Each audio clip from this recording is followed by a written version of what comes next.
Hi everyone, it is Natalie from Being Intentionally Creative. We're doing something totally different today. Or maybe not so totally different, but something unique and fun. I'm not building anything I have already built. And this is a mold I have had for far too long. I bought it a long time ago. I never got around to doing anything with it. This that I put together is a combination of mix2mold ceramic resin and 2-part epoxy resin and alcohol inks. What I did was I did 2 layers of the mix2mold because I didn't really know how much this mold was going to take.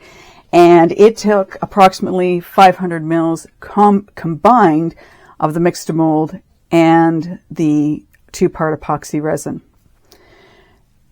As I said, when I originally got this mold, I was kind of looking at it, I'm going, I don't know how I'm going to put this together. I don't know what I'm going to do. And I finally decided, you have a YouTube channel. Let's work with this. Let's see what we can do. And you may be wondering, alcohol inks, that's kind of unusual. What the heck are you doing? Well, it's interesting when you play the different ideas you can come up with and the different things that will work together. Maybe not 100% of the time, but sometimes you get really lucky and what you're doing actually works. I didn't want to take this out of the mold. I wanted to do this on camera. I'm excited about it. I'm a little scared about it because it is a combination. It is a unique piece. So what I'm going to do is I'm not going to take it out just yet. We're just going to flip it over. So this is really, it's a thick mold. Okay. And this right now is extremely heavy. Because I did it in 2 parts with the mix2mold, I do want to say that I did the first layer and it sat for probably, 12 to 14 hours because I wanted it hard. As you've seen in my previous videos, I've had some issues with doing a layer of the mix2mold and then doing another layer and the next layer like instantaneously getting hard. And for what reasons, beyond me, I don't know the science behind it. I did the first layer, I let it sit for about, as I say, 12 to 14 hours. I did the second layer and I let that sit for, how many hours? I let that sit for a long time too. Because I wanted to make sure that before I put the resin on top, that the mix2mold had a good opportunity to harden. Get some water out of it, because obviously once I put the resin on, it was completely sealed. When I did the resin top coat, I also used alcohol inks by Magicfly. I think they're Magicfly. They're either Magicfly or Holtz inks, one or the other. And I poured some resin down and then I did some drops of the alcohol ink, put some more resin down just so I sort of could mix it up. And then at the end, I took a stick and I just very carefully swirled it around. And that's how we've gotten this design. So right now, I'll have to say, I love how that looks. I think it's perfect the way it looks right now. And the interesting thing is, this is meant to be for jewelry, but I'm also thinking you could hang it on a wall. It would be too hard and too heavy to hang this on a window. You would definitely have to put this, because this thing, I'd say 5 pounds maybe. That's what this weighs. Anyway, let's get it out of here because I want to show you what I'm hoping I can do with it. But again, it may not be something that I can. And this should be hard enough for me now to take out. Fingers crossed that this is not that nothing breaks from a ceramic resin perspective. Okay, I just want to be careful with it.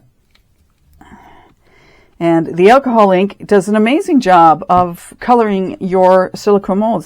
For any of you who have used silicone molds and alcohol ink, I'm sure you've found that.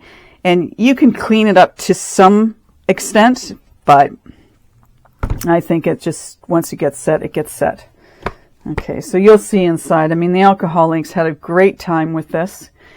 And I don't know, too, is if using the ceramic resin, it kind of sets it into it more. But I'll clean this to the best of my ability. And I've had other molds where this has happened, but it hasn't impacted the pieces going forward.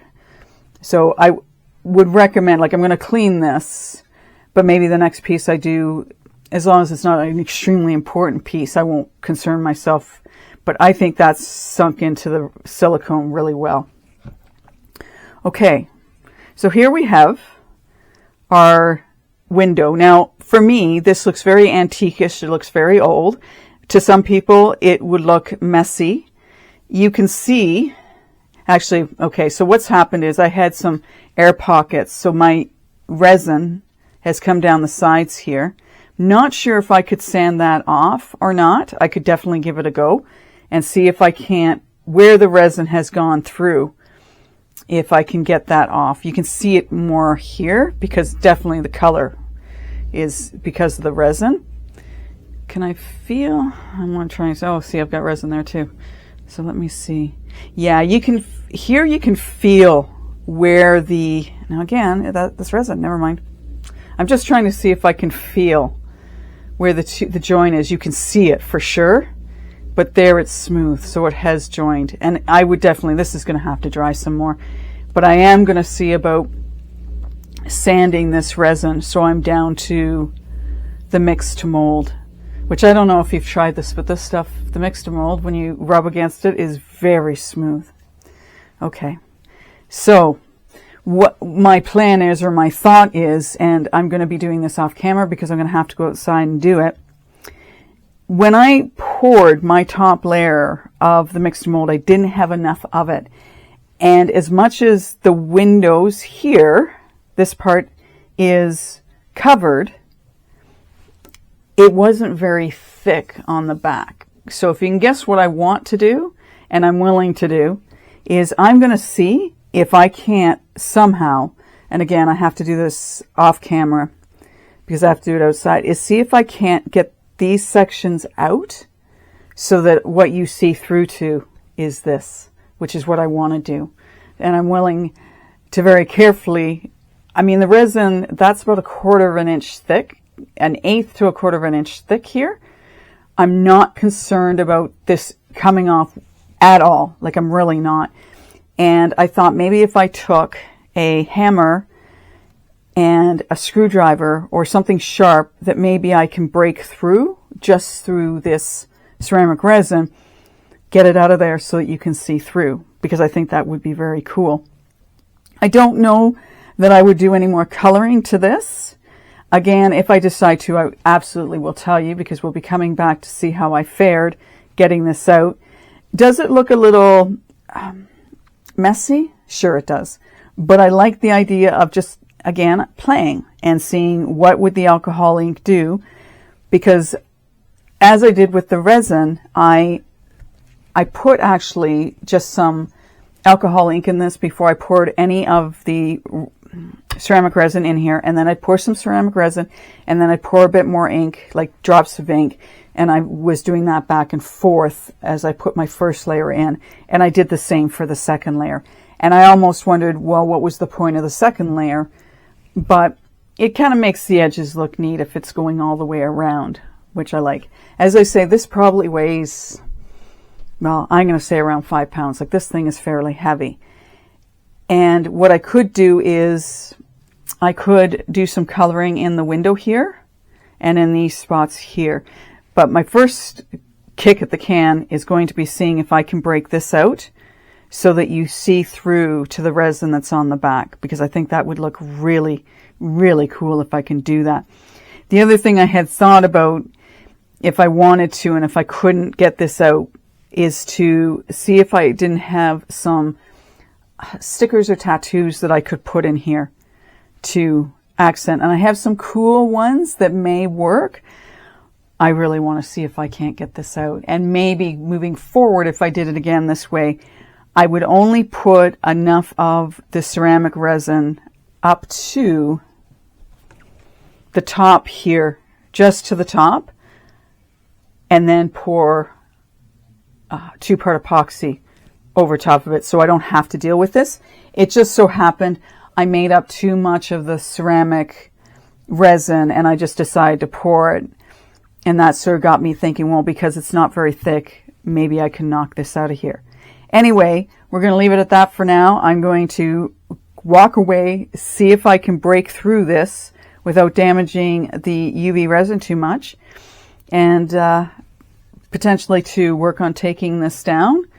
I think that takes away. I'd kind of like to see if I can't sand it down a little bit and clean that up.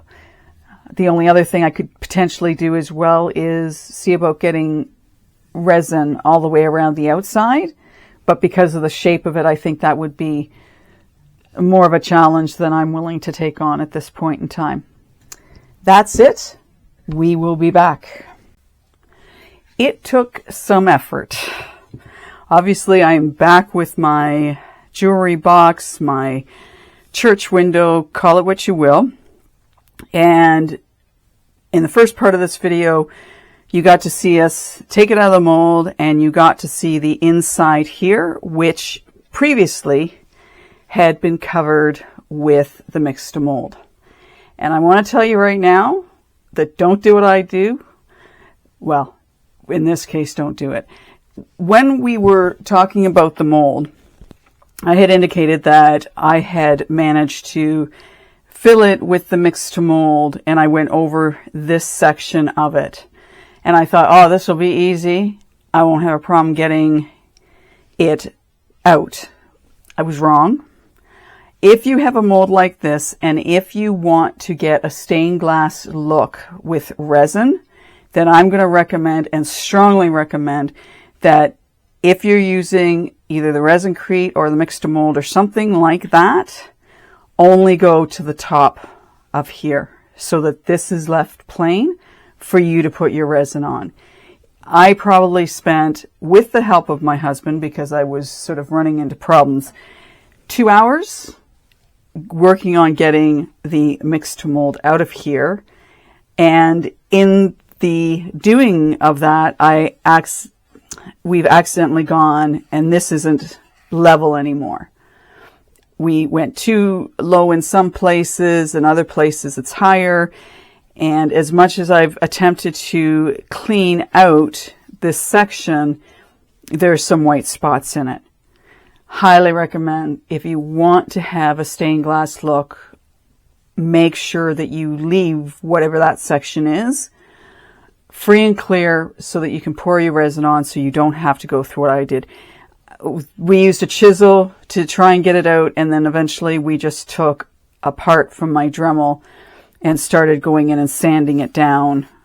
As I say, it's all different levels in there. It did come out. I mean, I'm pleased it came out.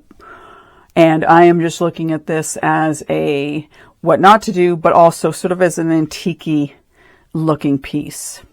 The back of it is still good. I'm not going to do anything with the back of this. I had almost wondered about putting a coat of UV resin on the back. I'm not touching it. The sides, I did pretty good sanding it down and getting rid of the resin that had seeped down the sides. Again, it's not perfect by any means. I did my best. It's a little uneven now because of the sanding I did. And as we can recall, there was resin that had sort of seeped down all three sides. And I'm trying to think, I might have even had a little bit at the top here. This section now has been roughed up, and I haven't decided what I'm going to do with the sides of this yet, but I will definitely be coating this with resin to clean up this little piece, the 1/8 of an inch to 1/4 of an inch. And I'll do that only after I figure out what I'm going to do with the sides. I kind of like to add more color to it, just to, again, make it sort of look more antique-ish and to clean it up. I'm not sure you'd be able to see it, but there are striations from where I sanded it because of the grit I used. The other thing I've been thinking about with this piece is what I want to do up here with the windows. Part of me is thinking to take some UV resin by Let's Resin, the colors that I've got, and just put it in here. Because I'm going to be doing 2-part epoxy down here, I thought about UV resin. I thought, no, because what I might do is do the 2-part epoxy so I can put more alcohol ink in it and work on my stained glass look. and it would be better than trying to use UV resin in there, because it's going to take a fair bit, not a lot, but I do need to get all the different sort of layering I've done now cleaned up, and so it's all one level. But up here, I thought you could use the UV resin, the colored UV resin I have from Let's Resin, and just fill in perhaps these 2 spots and then the 5 pieces here in the center.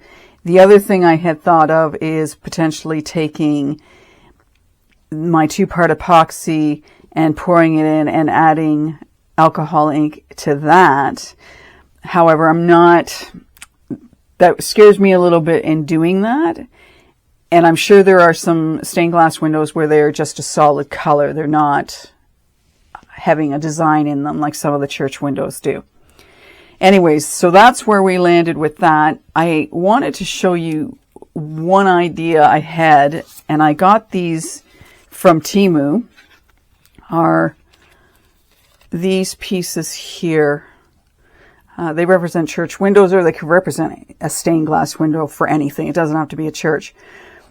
And if these holes here weren't so challenging, I might be tempted to take something like this and cut it down, place it in, and then cover it with resin. It's going to take too much for me to cut it down. Because this isn't clear, I had thought, well, you could also see about putting it at the back, but it's not going to show through as nicely as I want it to. So that's not an option. But I wanted you to see these, and as I said, I got them from Temu, and I think I have about 5 or 6 different designs in here.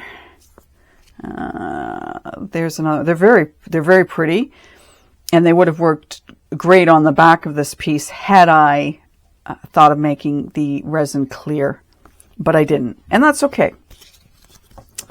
All right. Now, I just want to cover off a couple other pieces. So we'll see how that ends up. It won't be on this video. I'll just fix this up and then post it on my Facebook page. So please, word to the wise, do not do what I did. As I say, if you're going to want to put resin on a piece and you're using the mix2mold or Resincrete, only go up as high as you want, so that you have the opportunity of not going through and spending hours trying to clean this up. Good lesson, I know, for next time. Okay, I don't know if you remember this guy. This was the turtle I had worked on that went terribly wrong because I didn't have enough mix2mold in it, and then I tried adding some to the back. I sanded this guy down a little bit yesterday as well out in my garage so I could get it more level. I cleaned up his feet, if that's what they're called, and his fins a little bit. And I do want to do more to him and the other 2 I have. I don't know about anyone else who's worked with this, but it does get extremely hard. And what was nice about that was when I was sanding it, aside from, you know, some little chippy pieces, it stayed intact. Like, it's great that way. And I have mentioned I want to see about doing the shell somehow. So that's going to have to come in an upcoming video. Now, the last piece I wanted to show you was this tray that you got to see. And I had been hoping, like my other tray, that the colors would come up. I think what's gone wrong with this piece is that the white took over. It was setting too fast, and I couldn't get my my silicone stick in deep enough to sort of make some holes so that the color could come up. This has been a few days now. This is not going to do anything. I did work on sanding the back down a little bit, but again, this is one of those pieces that's just gone sideways. Fair enough. I'm willing to accept that and carry on. What my plan is now, I want to paint this somehow, whether I stencil it, whether I just randomly throw colors on it, and then I want to break it. From there, take the bits and pieces and put them in, probably into a pot mold is what I'm thinking. and use it up that way, and use clear resin. So if I take a pot mold and I drop these pieces, well, I'd mix them in the resin first before I put them in the mold, as I've mentioned before, and then just have a pot made with this. I could potentially, if I was able to break it up fine enough, is use the pieces and do another one of this mold. I could potentially do a small Christmas tree if I did the right colors and put it in. So I want to find a mold that's fairly big in size, enough to use up the chunks of this. The other thing I'm planning on doing before I break this up is I want to sand some of this down, and I want to keep some of the sanded bit to see about using it again, the powder again, to make a completely another piece. One of my subscribers had mentioned, could you use what you sand off of these in another piece? And I don't know the answer to that. And I want to give that a go and see what happens. Anyway, so we've had some fails. We've had some interesting goings-ons with the mix2mold. Learn, that's why we play, that's why we experiment, to see what we can do. I have been watching some other people who are doing videos using the mix2mold, and what I am finding extremely fascinating, and I want to know in the comments below if you've managed to do this, but in some cases, it appears that people are having a longer working time than I am when they're using this product, and I'm not sure how they're pulling that off. I'm wondering, are you adding more water than what is needed so it's staying liquefied longer? And are you then waiting longer before you take them out of the molds? As I say, when I did the church window, the first layer I left for 12, 14 hours, and the same with the second. It was a long time. In some of these videos, it doesn't look like people were waiting even the hour to let this set. So I'm very curious about that. If you manage to have a longer pot time with this product or the resin-crete, I'd like to know how you're doing it and what your period of time is. It'll be helpful to myself and others. That's it. I wanted you to know what happened with this piece, and I'm going to play with it some more and get it the way I want it to. And I think for something like this, I'm probably going to do a glossy sealer on it, because I think that will be nice at the end of the day, and it'll bring out these colors around the side for sure. I hope you've enjoyed this video. Like, subscribe. I'm loving the comments. Thank you so much for those. And I'm loving that there are people who are, one, asking questions, and people who are saying, well, this is what I do. And that's extremely helpful as well when it comes to other people watching the video and seeing some of the comments. We are up to almost 160 subscribers. Thank you very much. I love that. And my videos, I think in total, have had about 3,000 views, which is, I love it. Have a great day. Enjoy whatever creative endeavor you're getting up to. And hopefully you found this helpful in knowing what not to do moving forward. Take care. Bye for now.